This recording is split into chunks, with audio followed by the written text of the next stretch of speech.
সম্মানিত ভিউয়ার্স, আসসালামু আলাইকুম। আশা করি সকলে ভালো আছেন। আপনারা দেখছেন কৃষি তথ্য ভান্ডার ইউটিউব চ্যানেল। আমি মোহাম্মদ মোখলেসুর রহমান আবারও চলে আসলাম আপনাদের মাঝে নতুন একটি ভিডিও নিয়ে।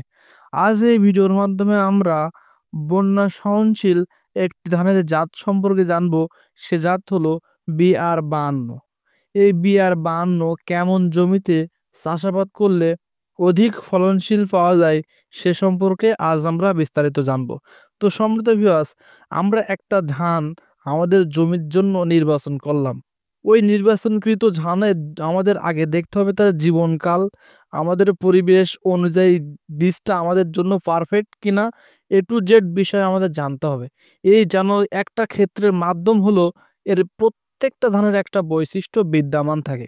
এই বিদ্যমান বৈশিষ্ট্য যদি আমরা জানতে পারি তাহলে কিন্তু আমরা আমাদের জমির জন্য সঠিক ধান কিন্তু নির্বাচন করতে পারবো। তো সম্মানিত ভিউয়ার্স, আপনারা যারা আমার ভিডিওটি দেখছেন বা দেখবেন, ভিডিওটি ভালো লেগে থাকলে চ্যানেলটি অবশ্যই সাবস্ক্রাইব করবেন, পাশে থাকা বেল আইকনটি বাজায় দিবেন যাতে পরবর্তী ভিডিও আপনি সাথে সাথে পেয়ে যান।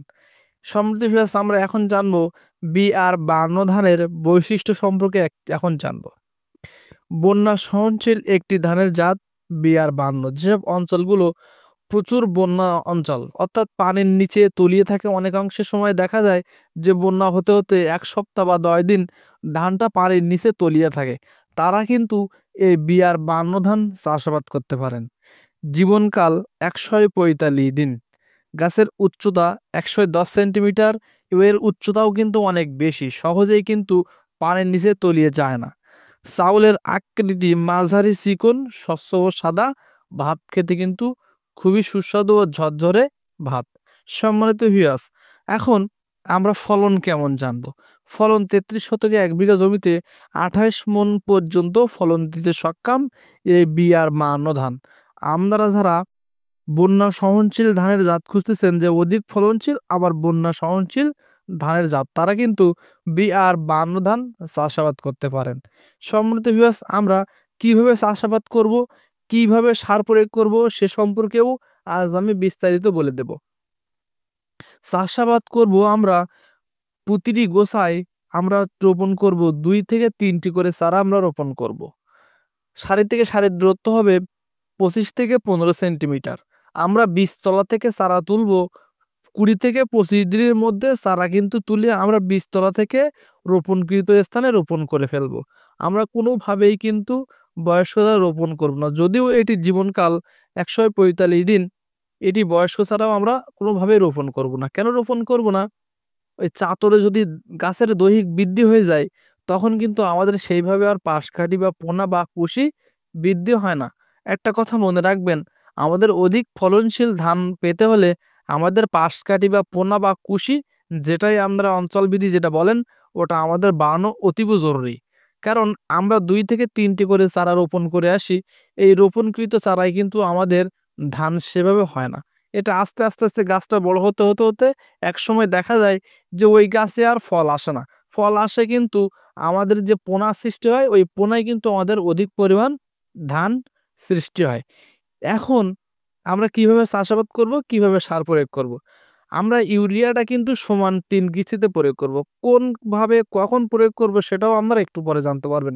তার আগে একটা জিনিস আমি বলে দেই, আপনারা কিভাবে জমি প্রস্তুত করবেন। জমি প্রস্তুত করবেন আমরা যেভাবে নাঙ্গল বা মই দিয়ে চাষ দেই, ওই চাষাবাদের ক্ষেত্রে 3টে চাষ দেই। ওই 3টা চাষের শেষ চাষে কিন্তু 33 শতকে 1 বিঘা জমিতে আমরা টিএসপি দেব 20 কেজি, এমওপি সার দিব 20 কেজি, জিপসাম দিব 10 কেজি। এই 3টি সারের একসাথে মিক্সারের মাধ্যমে দিয়ে কিন্তু আমরা চাষাবাদকৃত জমিতে আমরা চাষাবাদ শেষ করব, বাসি দেব, আমরা চারাটা জমিতে রোপণ করব। ওই রোপণকৃত জমিতে 5 থেকে 7 দিনের মধ্যে 33 শতকে 1 বিঘা জমিতে আমরা ইউরিয়া দেব মাত্র 10 কেজি। এটা কিন্তু প্রথম কিস্তিতে আমরা ইউরিয়া সার প্রয়োগ করব। দ্বিতীয় কিস্তিতে আমরা প্রয়োগ করব চাপান সার। এই চাপান সার রোপণের 18 থেকে 15 থেকে 18 দিনের মধ্যে কিন্তু আমরা চাপান সার প্রয়োগ করব। এই চাপান সারের দ্বিতীয় কিস্তিতে আমরা সার প্রয়োগ করব। কিভাবে প্রয়োগ করব, কি পরিমাণ সার আমরা চাপানে প্রয়োগ করব সে সম্পর্কেও আমি এখন বলে দিচ্ছি। 33 শতকে 1 বিঘা জমিতে ইউরিয়া দেব 20 কেজি, ডিএপি দেবো 10 কেজি, এমওপি আমরা আগে দিচ্ছি এখন দেব না, জিঙ্ক দেবো 1.5 কেজি, ম্যাগনেসিয়াম দেবো 3 থেকে 4 KG, Agrovet DF fair agro chemicals কোম্পানির অ্যাগ্রোভেট ডিএফ দেবো 1 কেজি দিয়ে কিন্তু আমরা সাপানসানটা খুব সুন্দরভাবে দেব। আমরা এই কয়টা সার একসাথে এই কারণেই দেবো যাতে আমার পাশ কাঠি বৃদ্ধি পাক, আমার ধানটা খাদ্যটা সম্পূর্ণভাবে পেয়ে যাক এবং ধান যেন খাটো উঁচু নিচু না থাকে, এজন্য আমরা এই কয়টি সার একসাথে করে মিক্সারের মাধ্যমে আমরা কিন্তু চাপান সারটা প্রয়োগ করব। চাপান সার শেষ হয়ে গেল, তাহলে আমরা দ্বিতীয় কিস্তিতে সার দেওয়া শেষ হয়ে গেল। তৃতীয় কিস্তিতে কখন সার প্রয়োগ করব? জমিতে যে সময় কাইস্থল আসবে, ওই কাইস্থল আসার সময় আমরা জমিতে সার প্রয়োগ করব। 33 শতকে 1 বিঘা জমিতে ইউরিয়া প্রয়োগ করব 10 কেজি, আবারও এমওপি সার প্রয়োগ করব 10 কেজি দিয়ে আমরা কাইস্থল আসার সময় এই সার দিয়ে 3 কোটা সারের কিস্তি শেষ করে দেব। তো সম্মানিত ভিউয়ার্স, এই বিধান 52 কিন্তু একটা বন্যা সহনশীল এলাকায় অধিক ফলনশীল একটি আমন ধানের জাত। এই আমন ধানের কিন্তু অধিক ফলনশীল এবং আপনারা যারা আমার এই ভিডিওটি দেখছেন বা দেখবেন, ভিডিওটি অবশ্যই শেয়ার করবেন এবং সাবস্ক্রাইব বাটনে অবশ্যই সাবস্ক্রাইব করবেন, বেল আইকনটি বাজিয়ে দিবেন যাতে পরবর্তী ভিডিও আপনি সাথে সাথে পেয়ে যান এবং ভিডিওটি শেয়ার করতে অবশ্যই ভুলবেন না। আশা করি ভিডিওটি ভালো লেগেছে। সবাই ভালো থাকবেন, সুস্থ থাকবেন। আল্লাহ হাফেজ। আসসালামু আলাইকুম।